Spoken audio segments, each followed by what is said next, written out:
தற்போது அதிமுகவின் துணை ஒருங்கிணைப்பாளர் கே.பி. முனுசாமி செய்தியாளர்களை சந்தித்து வருகிறார். நேரலையை பார்க்கலாம். ஏற்படுத்தக்கூடிய வகையிலே இந்த வீடியோ அரசியல் ஆதாயத்திற்காக அவர்கள் வெளியிட்டிருக்கிறார்கள்.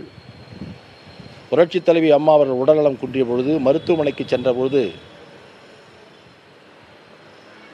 பிரதாப் ரெட்டி அவர்கள் இப்பொழுது கூறுகிறார், ஆபத்தான நிலையில்தான் மருத்துவமனைக்கு வந்தார் என்று சொல்லியிருக்கிறார். அடுத்ததாக புரட்சித் தலைவி அம்மா அவர்கள் மருத்துவமனையில் இருந்தபொழுது 2 தொகுதியினுடைய இடைத்தேர்தல் வருகிறது. அந்த 2 தொகுதியினுடைய இடைத்தேர்தல் கையெழுத்திட முடியாது என்பதற்காக தன்னுடைய பெருவிரலில் ரேகை பதித்து தேர்தலை சந்திக்கக்கூடிய ஒரு சூழல் இருக்கிறது.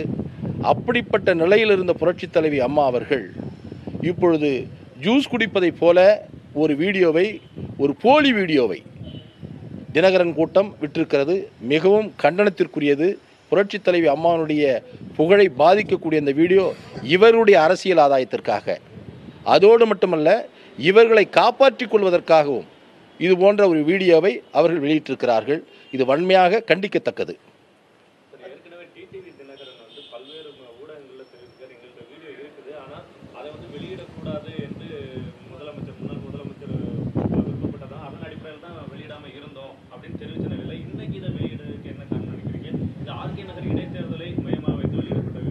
எங்களை பொறுத்தவரையில் ஏற்கனவே சொல்லிவிட்டேன், இது போலி வீடியோ என்று சொல்லிவிட்டேன். இது மருத்துவமனையிலே அல்ல. இப்பொழுது கூட அப்போலோ மருத்துவ நிர்வாகம் இங்கு எடுக்கப்பட்டது இல்லை என்று கூறியிருக்கிறார். அப்படி என்றால் இந்த வீடியோ எங்கே எடுக்கப்பட்டிருக்கிறது? இவர்களாகவே ஏதோ ஒரு இடத்திலே, வீட்டிலோ ஏதோ ஒரு இடத்தில் வைத்து இவர்கள் எடுத்திருப்பார்கள் என்று நாங்கள் கருதுகிறோம். புரட்சித் தலைவி அம்மா அவர்கள் ஒரு பக்கம் பார்த்து கொண்டிருக்கிறார்கள். வீடியோ எடுக்கப்படுகிறது. பொதுவாக அறையில் உள் இருந்து கொண்டு யாராவது வீடியோ எடுத்தால் அவரோடு பேசுவார்களா இல்லையா? பேசிக்கொண்டு தானே இருப்பார்கள். பேசாமல் எதையோ பார்த்து கொண்டிருக்கிறார்கள்.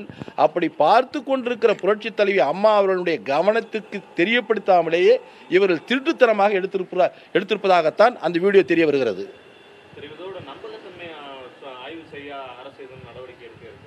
இது போன்ற வீடியோ வருகின்ற பொழுது நிச்சயமாக நடவடிக்கை எடுக்க வேண்டும். காரணம், ஏற்கனவே புரட்சித் தலைவி அம்மா அவர்கள் 96இல் விடுதலை புலிகள் சிவராஜ் தனு என்பவர் 2 பேர் புரட்சித் தலைவி அம்மாவுடைய இணையாக ஃபோட்டோ எடுத்துக்கொண்டவர்கள் என்பதற்காக அப்பொழுது அந்த ஃபோட்டோவை வெளியிட்டார்கள்.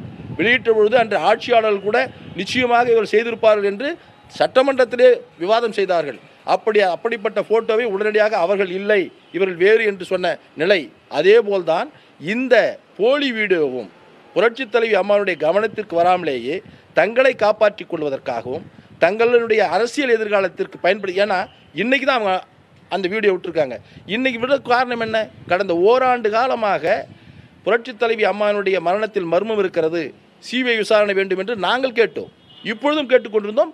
நம்ம மாண்புமிகு முதலமைச்சர் எடப்பாடி பழனிசாமி அவர்கள் ஒரு விசாரணை கமிஷன் அமைத்திருக்கிறார். அப்படி உண்மையாக இந்த நிலையில் உண்மை இருக்கின்ற பட்சத்தில் இந்த வீடியோவை விசாரணை கமிஷனுக்கு தான் ஒப்படைத்திருக்க வேண்டும்.